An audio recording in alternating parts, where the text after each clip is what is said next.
Hello, grade 12 students, GSLS. I'm your English teacher, Mrs. Dima Abdel Samad. As we said, we're going to proceed with our recordings to be able to finish the curriculum. So please pay attention to all the ideas and information mentioned in these recordings to be able to finish the schedule. I'm going to proceed with Unit 6, Lesson 1, which talks about teenagers, specifically the culture of kids bullying their parents. The content of this recording is going to be divided into answering comprehension questions, identifying the thematic relation, explaining why the author refers to real-life examples, identifying and explaining some figures of speech. First of all, before I start answering the questions, I just want to give you a wrap-up or a summary of all the ideas that are mentioned in the previous recording about the culture of kids bullying their parents. We said that some kids resort to bully their parents to avoid the authoritative way of dealing with them. Because some parents, they deal with their kids or with their teenagers in an authoritative way. And in order to avoid such way, they try to resort to bully their parents.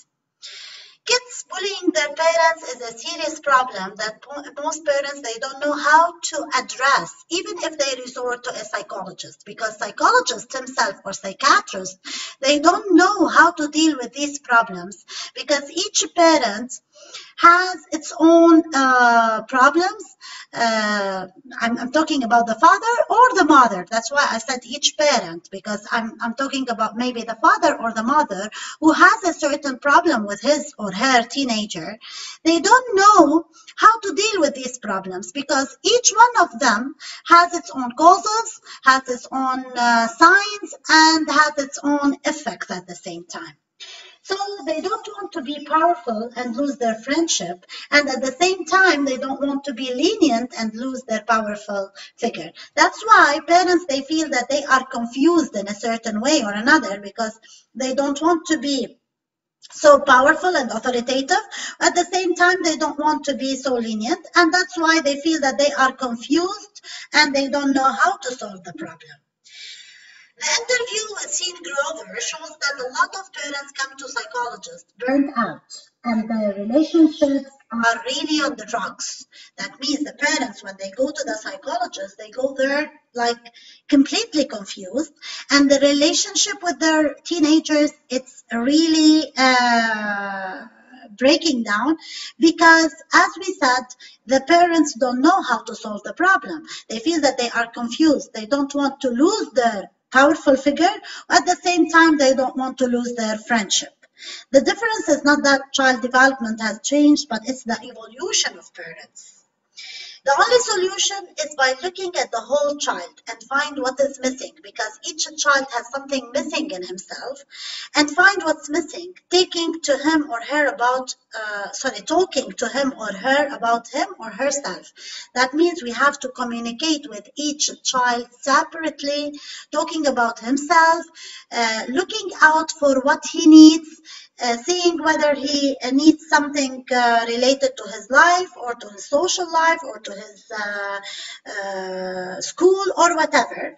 So talking about things that really matter to them.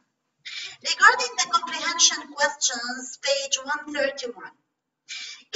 Number one, kids bully their parents for a specific reason, and in most cases to achieve effective communication with them.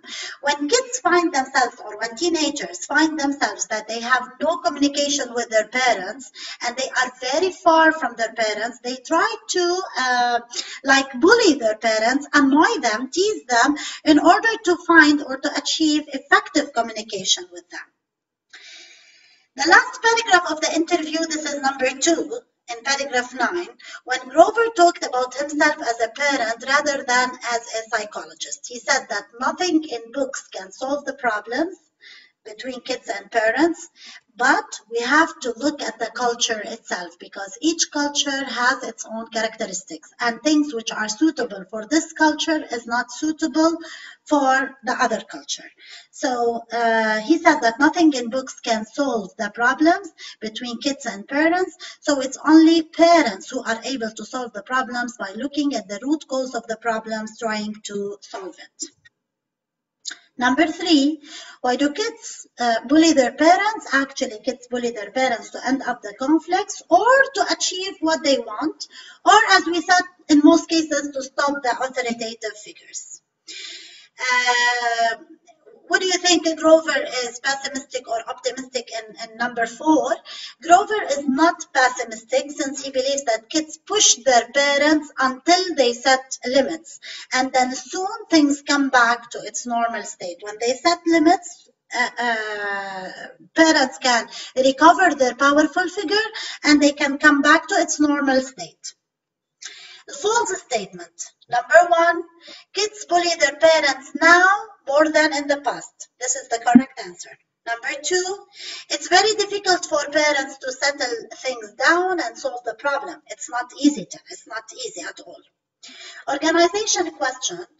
Why does the writer rely heavily on real-life examples? The writer relies heavily on real-life examples to achieve credibility. And as we said, regarding this question, you have to mention the type of evidence used with an example from the text in order to take the full grade. The writer resorts to short paragraphs, this is number 2, page 132, in order to clarify his idea, convince the readers that, especially parents, because he's talking to parents, that dealing with kids requires communication rather than power. We cannot solve our problems with teenagers in a powerful way, but rather in a good communication with them. He wanted to make it clear that powerful figures lead kids to bully their parents. Number 3, paragraphs 6 and 7 are thematically related by statement support, since paragraph 6 shows the idea that parents go out of control when they are bullied by their kids. And this idea is supported in paragraph 7 by giving more examples. Figures of speech. What are the figures of speech that we have? All of them. Not all of them, at least the figures of speech that we have already taken. Simile, metaphor, personification, hyperbole, paradox, alliteration, and antithesis. Simile when we're comparing using like or as, metaphor when we're comparing without using like or as, personification when we give a human behavior or human character to things or animals, hyperbole when we exaggerate the idea, paradox when we have two opposite ideas, alliteration when the same sound at the beginning of the words in the same sentence, antithesis when we have two opposite words.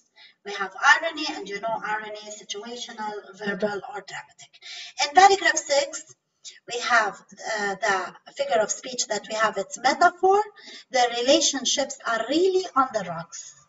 In paragraph 7, they are unconsciously waving flags. It's also metaphor because in both cases we have comparison without using like or as. In paragraph 11, she was a pure delight. It's also metaphor.